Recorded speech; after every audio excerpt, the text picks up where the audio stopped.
Welcome to your deep dive. Today we're going to be exploring the world of Zen Buddhism Oh, yeah. through Shunryu Suzuki's book, Zen Mind, Beginner's Mind. A classic. Yeah, you've given us a collection of excerpts, and I'm really excited to unpack the wisdom Me in too. them. It's a classic for a reason. Suzuki Roshi's teachings are just so practical and insightful, especially for applying those Zen principles to everyday life. From what I've seen, Suzuki Roshi doesn't just talk about Zen. Right. He uses vivid metaphors and real-life situations, even his own experiences with students, to make it so relatable. Exactly. He's like, having a conversation with you, a wise friend guiding you along the path. Okay, let's dive in. One of the first things that struck me was Suzuki Roshi's emphasis on physical posture in Zazen, particularly that full lotus position. Why is that so important? He sees the full lotus as embodying the oneness of duality.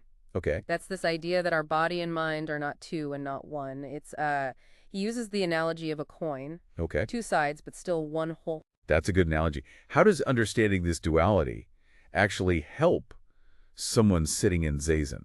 It shifts the focus from forcing a separation between body and mind to recognizing their inherent unity.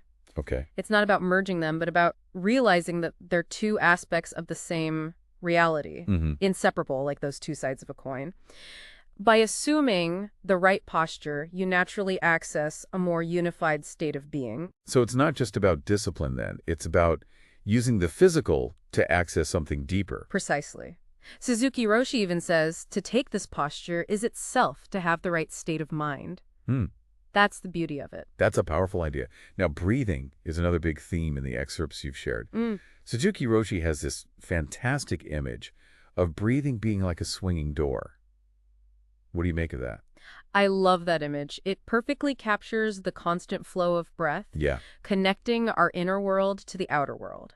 Every inhale and exhale is like that door swinging between what's inside us and what's outside us. So it's not just about taking in oxygen then. It's about something more. Yes, he's pointing to how the breath connects us to something larger than ourselves.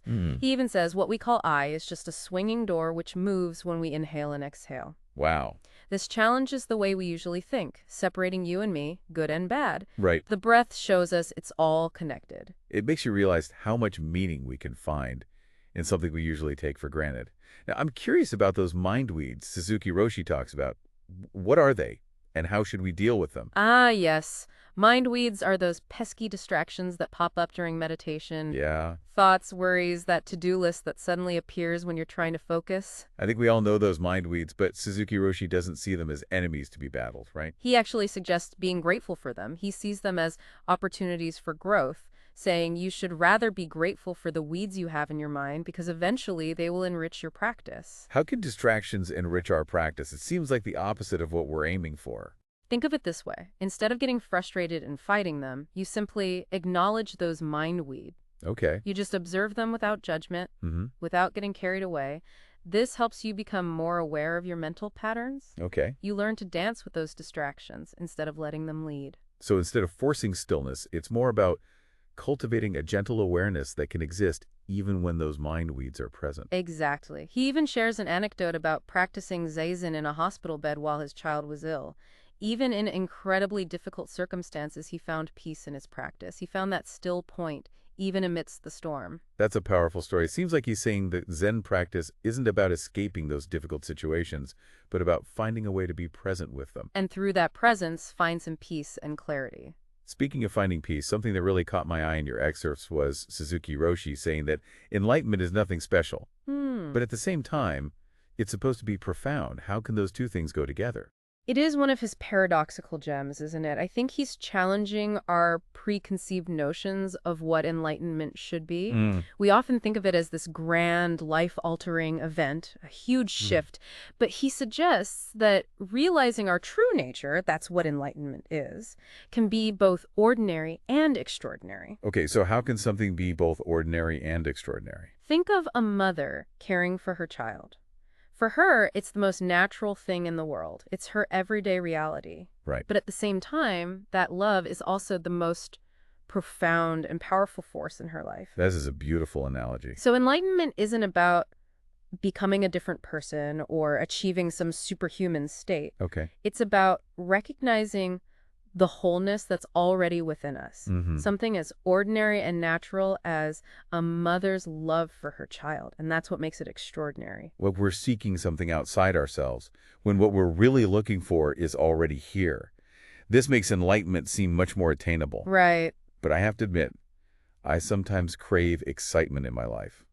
Is that a problem in Zen? Suzuki Roshi actually cautions against seeking excitement in Zen practice. Hmm. He believes that true growth comes from embracing the ordinary, the everyday routine. Okay. It's about cultivating calmness and concentration, even in our busy world, rather than chasing those fleeting thrills. So it's like our culture's obsession with instant gratification and constant stimulation is kind of the opposite of what Zen is all about. Exactly. He compares it to baking bread. You can't rush the process. It takes time, patience, and the right ingredients to create something truly nourishing. Right. And it's the same with cultivating our character. So it's the slow, steady, transformative power of daily practice that brings about true change. And he encourages us to approach our practice with gentle effort. No need to force or strive. Mm-hmm. Just be present with what is, moment by moment. This really makes me think about how much of our lives is spent chasing after things, always looking for the next big thing. Right.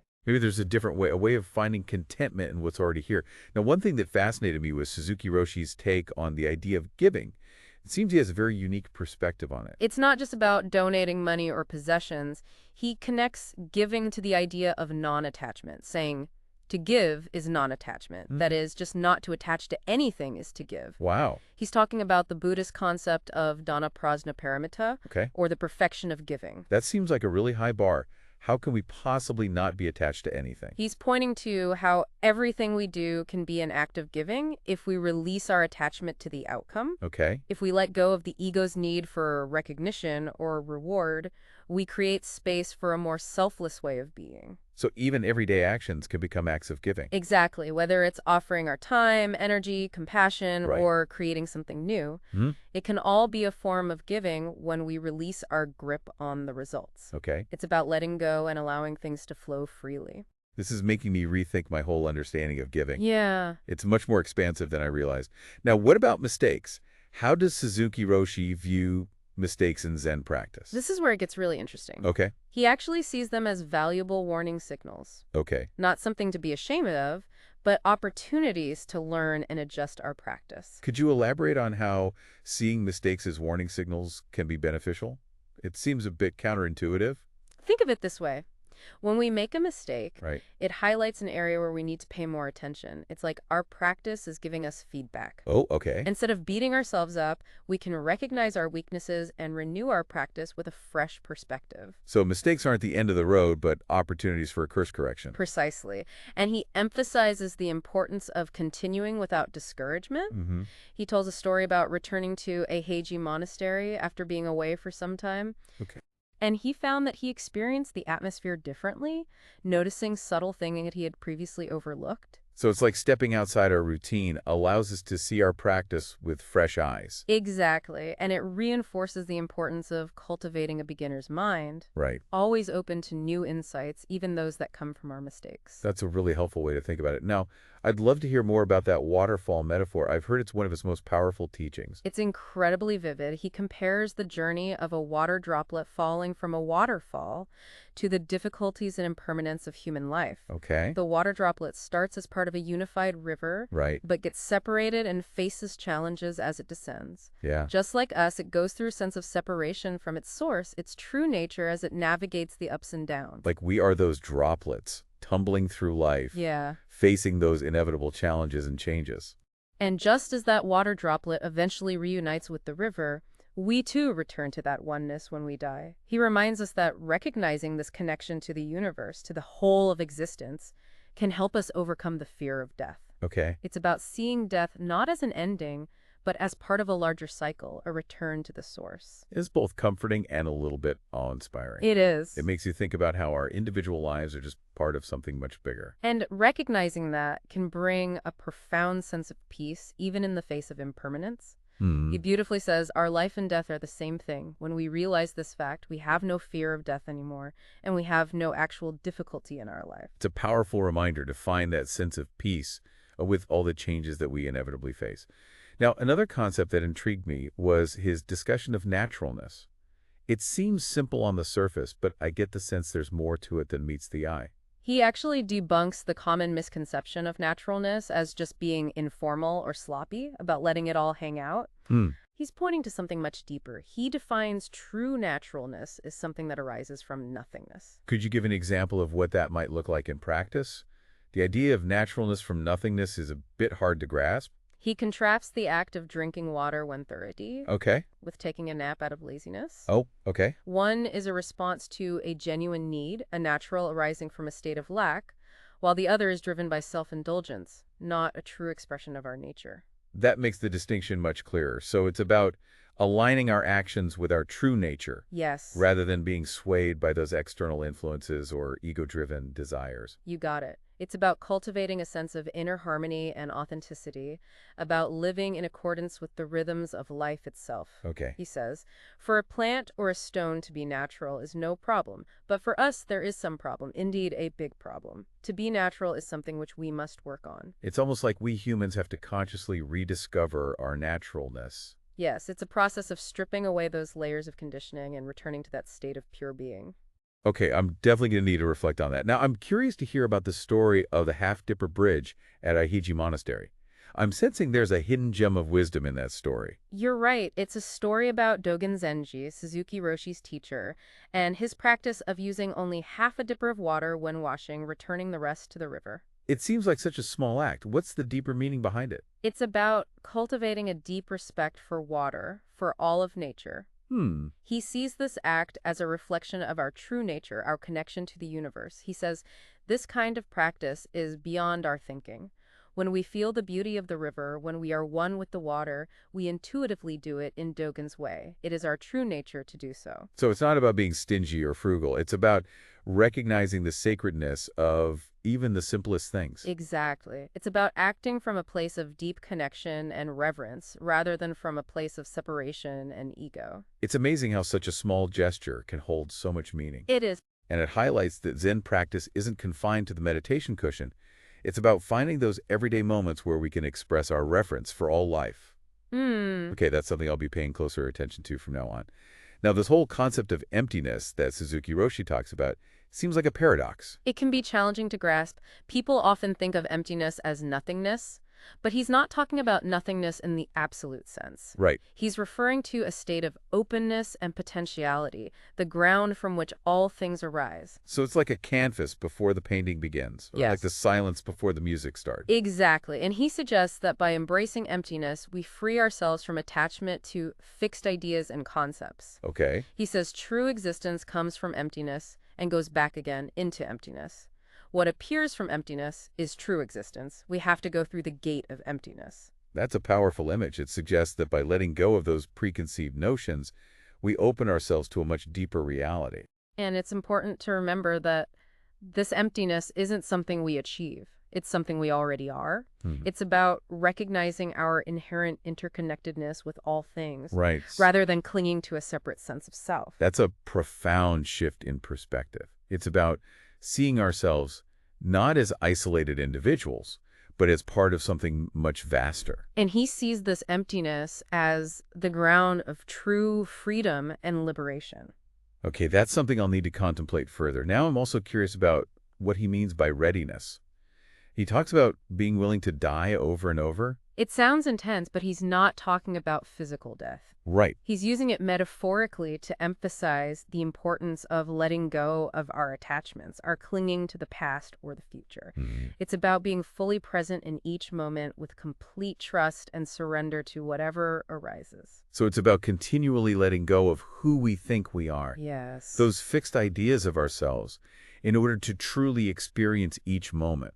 He puts it this way. Don't move. Just die over and over. Don't anticipate. Nothing can save you now because this is your last moment. Not even enlightenment will help you now because you have no other moments. With no future, be true to yourself and don't move. That's a powerful challenge and a bit of a mind bender. It is. It sounds like he's urging us to embrace the unknown with complete trust, to live as if each moment were our last. And he believes that this willingness to die to our old selves, to Right. those attachments, is what allows us to truly live. So readiness isn't about being prepared in the conventional sense of having a plan or knowing what's coming next. It's about cultivating a state of openness and responsiveness to whatever arises. Exactly, and it's this openness that allows us to unlock the full potential of each moment. Right? He's reminding us that life is constantly unfolding, and the best way to meet it is with a beginner's mind, ready for anything. This is making me rethink my whole approach to life. It's a call to be more present, more open, and less attached to how things should be. And perhaps that's the essence of what Suzuki Roshi is trying to convey in Zen Mind, beginner's mind. It's about approaching life with a sense of curiosity and wonder, like a beginner, always open to learning and growing. That's a beautiful way to put it. And it makes me excited to continue exploring his teachings with you and see what other gems of wisdom we uncover. I'm excited too. There's so much more to discover in these excerpts you've shared. In those excerpts you've shared about Suzuki Roshi's time at Aiheiji Monastery, there's this fascinating thread about perspective. He talks about how, while he was practicing there, it didn't feel like anything special. Yeah. Everyone was just doing what they should do. Right. It was just their everyday life. But then he describes how his perception shifted when he returned to Aiheiji after being away for a while. Suddenly, the sounds of the bells, the monks chanting, Right. it all resonated so much deeper. Yeah. He was seeing it with fresh eyes. I think we can all relate to that. Sometimes we need to step away from something in order to appreciate it fully. Right. We get so used to our routines, our surroundings, that we lose sight of their beauty and significance. Suzuki Roshi's experience reminds us that even the most ordinary things can be extraordinary. Yeah. If we're open to seeing them that way. Right. And this ties back to something he emphasizes throughout Zen Mind, beginner's mind, Okay. the importance of cultivating a beginner's mind. He's really hammering home that point, isn't he? Approaching everything with that fresh perspective, that sense of curiosity and openness. Absolutely. He sees it as essential for true growth and understanding. There's this powerful statement where he says, to study Buddhism is to study ourselves. To study ourselves is to forget ourselves. It's like we need to shed those layers of conditioning and see the world and ourselves with new eyes. Yeah, and it's a continual process, not a one-time thing. He believes that this beginner's mind is cultivated through practice, through continually showing up with that curiosity and openness. Right. Okay. Because now this brings us to the idea of concentration, which is obviously crucial in Zen practice. Yeah. He talks about focusing on the breath, maintaining the right posture during Zazen. But there are also those excerpts where he cautions against being too fixated on concentration, right? Exactly. Like it's not the be-all and end-all. He sees concentration as a tool, not the goal itself. Okay. He says the true purpose is to see things as they are, to observe things as they are, and to let everything go as it goes. It's about cultivating a gentle awareness, rather than forcing our minds into some rigid state of focus. It sounds like it's more about allowing things to be as they are, Yes. rather than trying to control them. True concentration arises naturally when we let go of striving and simply allow things to be. He acknowledges that it's natural for the mind to have thoughts. He calls them mind waves. Right. And encourages us to observe those thoughts without judging them. Okay. Just seeing them arise and pass away, like watching clouds drift across the sky. That's a nice image. So instead of getting frustrated with distractions, we can see them as opportunities to understand how our minds work. It's like turning those distractions into tools for self-discovery. And he emphasizes that true calmness isn't about eradicating all thoughts. It's about cultivating that inner peace that remains undisturbed even amidst the fluctuations of the mind, like finding that still point within the storm. That's a profound concept. So we're not seeking to eliminate those mind waves, but to find a way to be at peace with them. Exactly. Now, another phrase that popped up in the excerpts was this idea of no trace, acting in a way that leaves no trace of the ego. This gets to the heart of Zen practice. It's about letting go of attachment to our actions and their outcomes.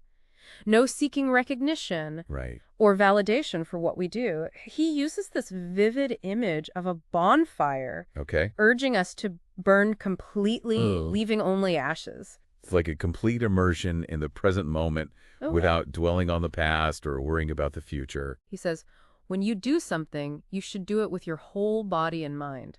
You should be concentrated on what you do. You should do it completely, like a good bonfire. You should not be a smoky fire. You should burn yourself completely. It reminds me of that saying, dance like nobody's watching. It's about the pure joy of the action itself without needing anyone's approval. Exactly. And he makes it clear that this no-trace approach isn't about forgetting what we've done, Okay, but about releasing our attachment to it. right. We act from pure intention without clinging to the results, and that's where we find a sense of freedom and ease. Okay, this idea of God-giving is another one that's got me thinking. It seems like Suzuki Roshi is linking giving to the concept of non-attachment again.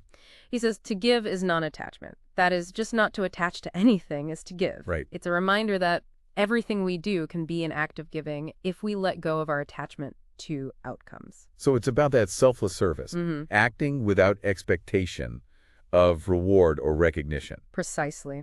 He talks about dana prajna paramita, Right. which translates to the perfection of giving. Okay. But it's not just about donating material things. It's offering our time, our energy, our compassion, even our creativity, Okay. without clinging to any sense of reward or recognition for doing so. It's about that inner shift, isn't it? Moving from a place of what's in it for me to a place of genuine generosity. He even talks about 3 kinds of creation. Okay. Being aware of ourselves after Zazen, producing things like food or art, Right. and creating something within ourselves like education or culture.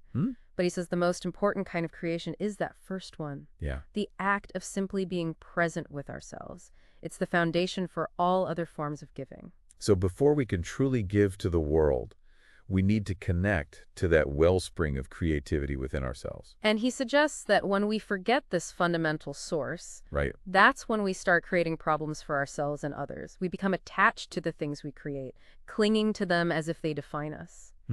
True giving, he reminds us, is about letting go, Okay. releasing our grit, Right. and allowing things to flow freely. This is really challenging my assumptions about giving. It's a much more expansive concept than I initially thought.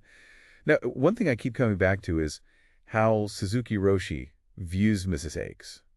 He doesn't see them as failures, does he? He sees them as valuable warning signals, Yeah. highlighting areas where we need to adjust our practice. Right. It's not about beating ourselves up, but about learning and growing. It seems like a very compassionate approach, It is. recognizing that we're all on a journey and mistakes are inevitable. He emphasizes recognizing our weaknesses and renewing our practice without getting discouraged. And he shares that story about returning to Iheiji Monastery and experiencing it with fresh eyes after being away. It's like stepping outside our routine gives us a new perspective on our practice. Exactly. It reminds us that we can always learn and grow, even from our mistakes, if we approach them with a beginner's mind. That's such a helpful reminder. Now, I'd love to hear more about this waterfall metaphor. It sounds like it speaks to the impermanence of life. It's a powerful image. He compares the journey of a water droplet falling from a waterfall to the difficulties and impermanence we face in human life. That water droplet starts as part of a unified river, Right. but gets separated and faces challenges as it descends. It's like we too experience a sense of separation from our source, our true nature, Yeah. as we go through the ups and downs of life. And just as that water droplet eventually reunites with the river, we too return to that oneness when we die. He's reminding us that recognizing this connection to the universe, to the whole of existence, can help us overcome the fear of death. Okay. It's seeing death not as an ending, but as a return to the source. There's something both comforting and awe-inspiring about that idea. It is. He beautifully says, our life and death are the same thing. When we realize this fact, we have no fear of death anymore, and we have no actual difficulty in our life. It's a profound invitation to find peace in the face of impermanence.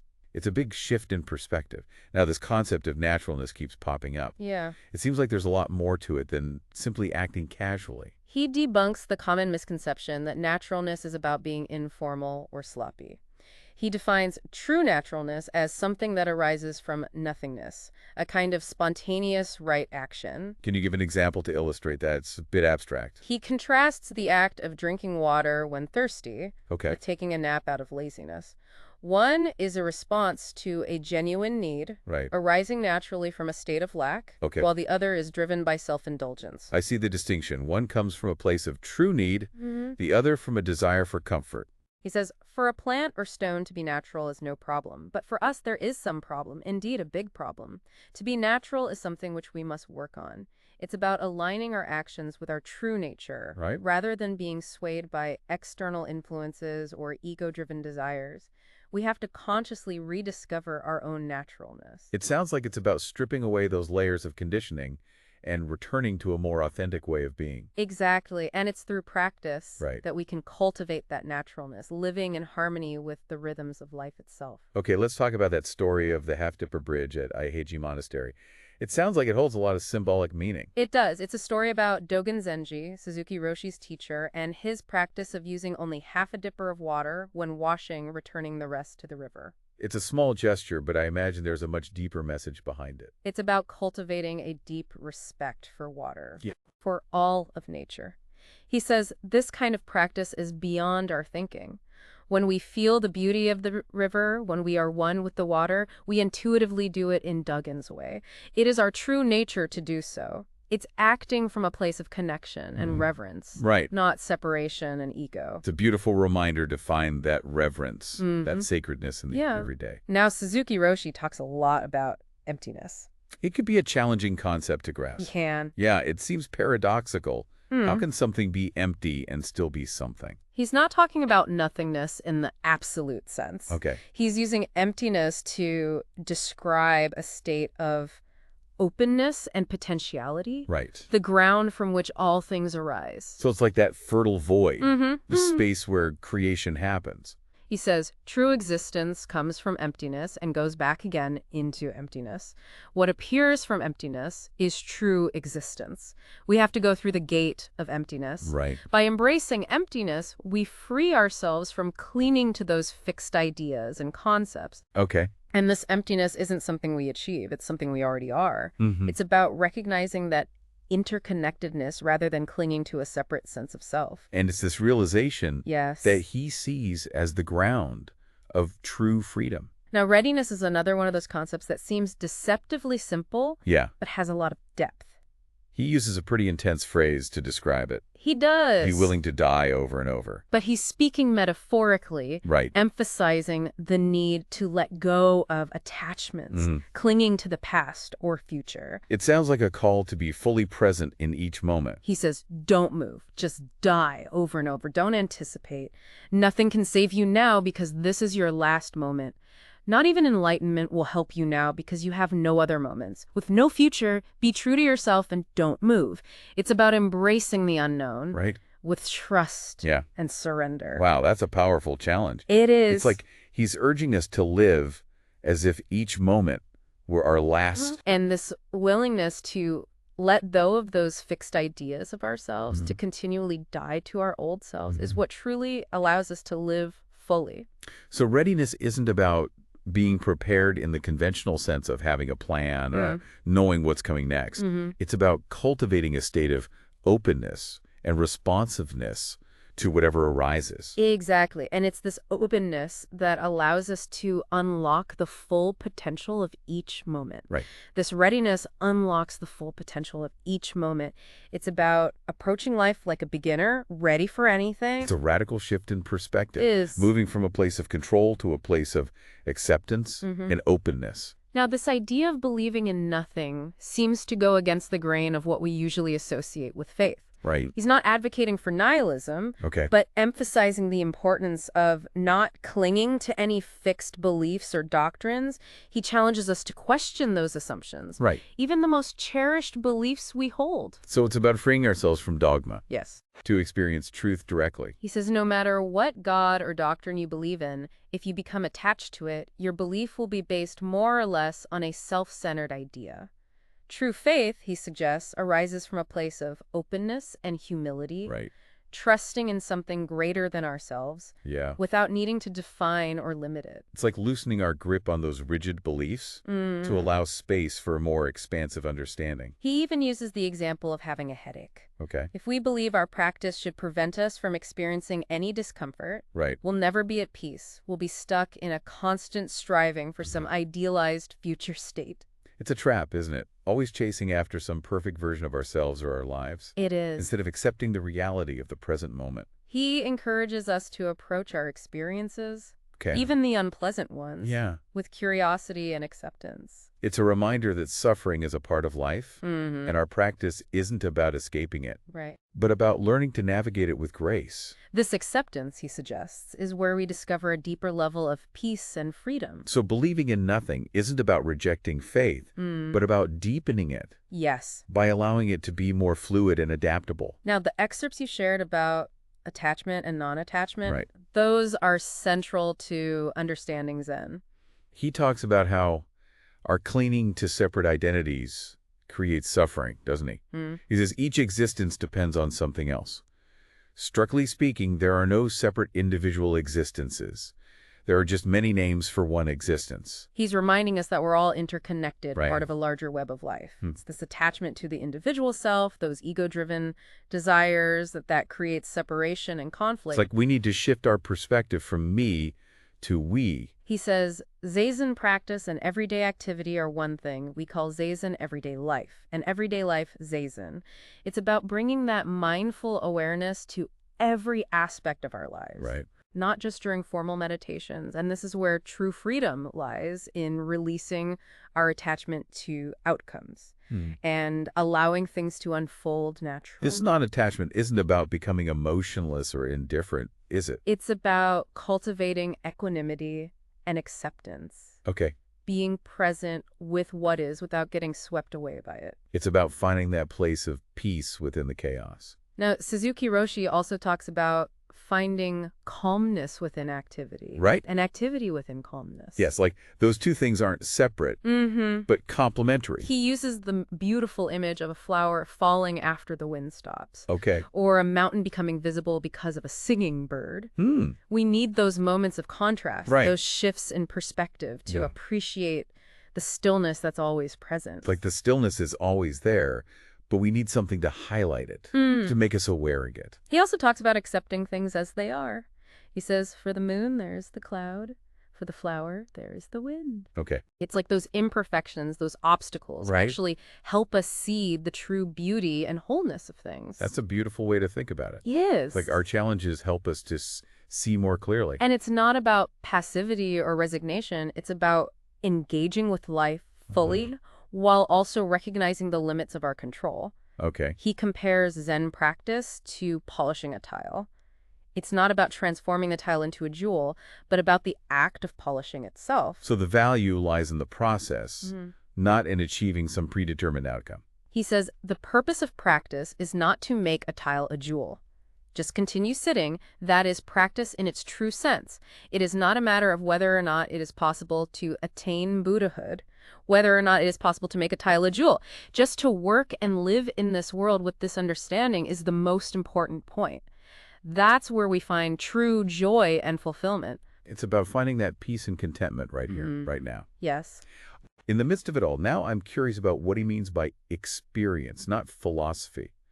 It seems like he's putting more emphasis on practice Yes. than on intellectual understanding. He's not dismissing the value of studying Buddhist philosophy, Okay. but he's reminding us that true understanding comes from direct experience. We can read all the books Right. and listen to all the lectures, Yeah. but it's through engaging in the practice that we truly embody the teachings. It's like putting those teachings into action, living the principles in our everyday lives. And that's what leads to real transformation. So it's not just about understanding the concepts, it's about putting them into practice, seeing how they play out in our own lives. Now, he also talks about original Buddhism. Yes. It seems like he's pointing us back to the essence of the Buddhist teachings. He's emphasizing the universality of those teachings, their relevance for everyone, regardless of their background or beliefs. He says Buddha nature is just another name for human nature, our true human nature. Okay. Enlightenment isn't something foreign or exotic. It's Right. something inherent within us. Like rediscovering that innate wisdom that's always been there, Yeah. buried beneath all the conditioning. And it's available to everyone. It's not just for monks or spiritual masters. Right. It's a reminder that we all have the potential to awaken to our true nature. He believes that the path to this rediscovery is through practice. Right. Through showing up with a beginner's mind, open to the wisdom that's already within us. It's about connecting to the heart of those teachings, stripping away any cultural or historical overlays. Now, this concept of going beyond consciousness really piqued my interest. Yes, he's talking about moving beyond the limitations of our conceptual mind, Right. accessing a deeper level of awareness. Our ordinary consciousness is often preoccupied with the past and future, caught in a cycle of thinking and planning. This prevents us from fully experiencing the present moment. He says, the best way to develop Buddhism is to sit in Vazen, just to sit, with a firm conviction in our true nature. This way is much better than to read books or study the philosophy of Buddhism. It's about cultivating a state of being that goes beyond that mental chatter. It sounds like he's pointing towards something beyond our usual way of thinking, a more intuitive way of knowing. He believes that this deeper awareness is where true wisdom and compassion reside. It's about trusting that intuitive wisdom, that deep knowing that arises from stillness and presence. It's like accessing a different part of ourselves, one that's not bound by the limits of our conceptual mind. Now, you highlighted some excerpts about Buddha's enlightenment. Yes, I found his perspective on the Buddha's awakening very interesting. He talks about the significance of the Buddha's first statement after his awakening. Okay. See Buddha nature in various beings and in every one of us. He emphasizes that this statement isn't just a philosophical concept. Right. It's a direct experience the Buddha had. And that this experience, this recognition of Buddha nature, is available to all of us. He says the only way to understand Buddha nature is just to practice Zazen, just to be here as we are. It's about realizing that enlightenment isn't something we achieve. Right. It's something we wake up to. It's not about becoming someone special or attaining some superhuman state. It's about recognizing the truth of who we already are. He beautifully says each one of us has his own name, but those names are the many names of one Buddha. Each one of us has many activities, but those activities are all Buddha's activities. It's about recognizing that Buddha nature in ourselves and in every being we encounter. It's a beautiful and profound vision of interconnectedness. Now, this image of the monkey mind that he uses, Yes. it's so relatable. It perfectly captures that restless, chattering quality of our minds, Right. constantly jumping from one thought to another. He says, you see, it's the monkey mind. Trying to understand enlightenment with the monkey mind. It's like trying to grasp something profound with a mind that won't sit still. He sees this monkey mind as what prevents us from experiencing true peace and clarity. Right. But he doesn't see it as an enemy to be defeated. So we're not trying to silence the monkey mind, but to find a way to work with it. He encourages us to observe the monkey mind with humor and compassion, Okay. recognize its antics without getting caught up in them. It's like befriending that part of ourselves rather than battling it. It's a much more gentle approach, and it takes the pressure off, doesn't it? It does. Through practice, we can learn to tame the monkey mind, allowing it to settle into stillness and clarity. It's not about eradicating thoughts, but about finding that peaceful space within. Now, contrasting with his monkey mind is the concept of big mind that he introduces. He talks about how the small mind is limited by our ego-driven desires and fears. Right, he says, your true mind is not just your mind, it is universal mind, always the same, not different from another's mind. It is Zen mind, it is big, big mind. It's a level of awareness that transcends our individual sense of self. So it's about tapping into something much larger than our own personal experiences and perspectives. And he suggests that this big mind is always present, always available to us, if we can quiet the chatter of the small mind. Yes. It's like there's this vast reservoir of wisdom and compassion within us, Right. but we need to clear away the mental clutter to access it. Now, this image of watching the water that Yeah. he uses, it seems like a metaphor for something deeper. He says, in order to see a fish, you must watch the water. Actually, when you see water, you see the true fish. It sounds like it's about observing our minds without judgment. Exactly. Our thoughts and emotions are like those fish swimming in the water of our awareness. Right. By simply observing our mental activity Yeah. without getting caught up in it, we can understand its nature more clearly. It's like we become a witness to our own thoughts rather than identifying with them. Yeah. We create some space between ourselves Yeah. and those mental events. He believes that this detached observation is what cultivates true wisdom and equanimity. Okay? It's a practice of mindfulness, of cultivating gentle, non-judgmental awareness of our inner experience. It's about noticing those thoughts and feelings without getting swept away by them. Now, I'm intrigued by this idea of traditional Zen spirit that Suzuki Roshi talks about. It's about approaching practice with humility and sincerity. There's no striving for attainment, Right. no ego-driven desires for enlightenment. He emphasizes the value of simply doing the practice without expectation of reward. He says, if you are trying to attain enlightenment, you are creating and being driven by karma, and you are wasting your time on your black cushion. It's about being present with the practice itself, not focused on achieving some future state. And he suggests that this is where true liberation lies. It's letting go of striving and simply being present. Yeah. Trusting that the wisdom will unfold naturally. It's a reminder to focus on the journey, Yes. not the destination. Now, those excerpts you shared about transiency. Right. They point to a core Buddhist principle. He talks about the impermanence of all things.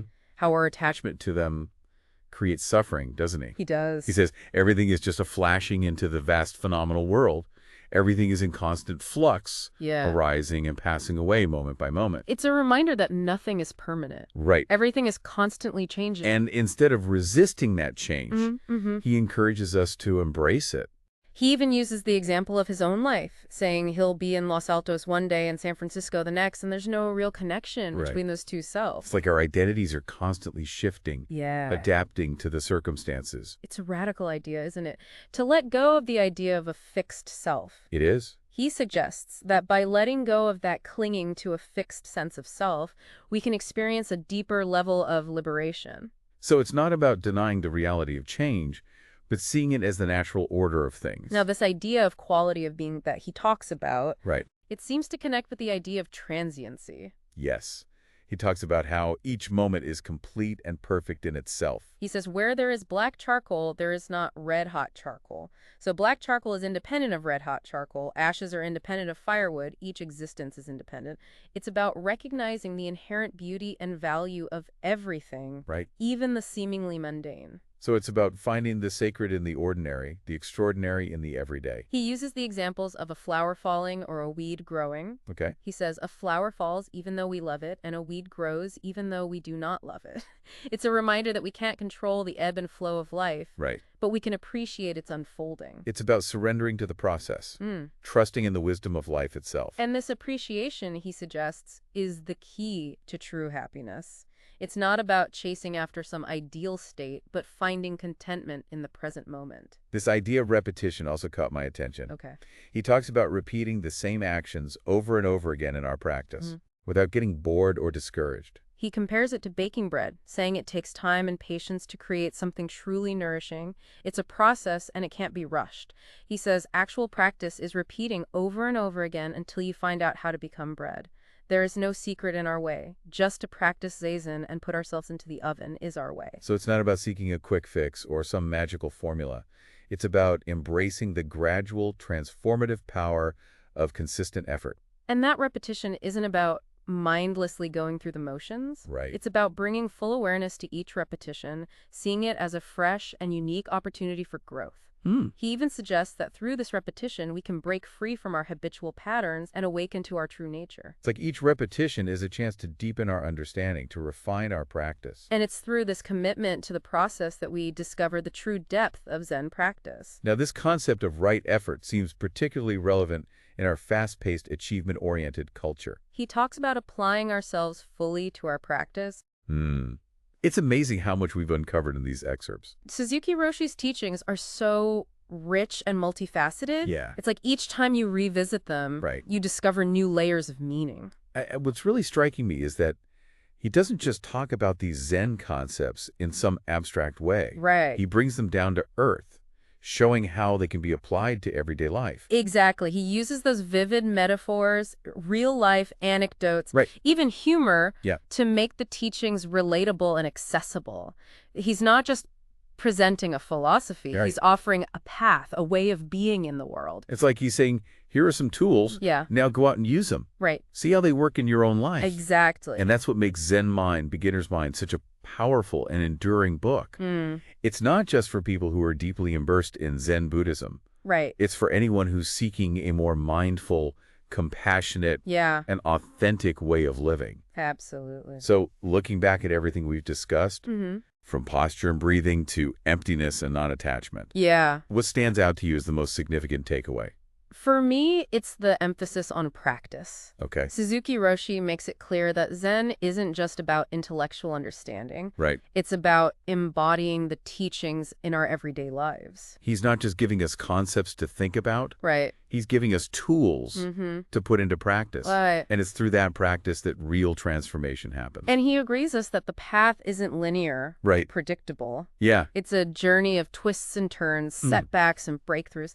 He encourages us to embrace that journey with all its imperfections. Right. Trusting that the wisdom will unfold in its own time. It's about surrendering to the process, knowing that we don't have all the answers. And that's okay. Right. It's about showing up each day with a beginner's mind, Yeah. ready to learn and grow. And I think that's what Suzuki Roshi ultimately wants to convey. Okay. That Zen isn't about achieving some perfect state. Right. It's about embracing the messy, beautiful reality of being human with all its joys and sorrows, triumphs and failures. And it's about approaching life with a sense of curiosity and wonder, like a beginner. Yes. Always open to new possibilities. Absolutely. That's a beautiful way to put it. Thank you. And it makes me feel like we've only just scratched the surface I agree. of Zen Mind, beginner's mind. There's so much more to explore. And I really encourage our listeners to pick up a copy and dive in for themselves. It's a book that you can return to again and again and always find something new. Yeah, thanks for taking this deep dive with me. It's been a pleasure. And until next time, keep practicing. Yes, keep that beginner's mind.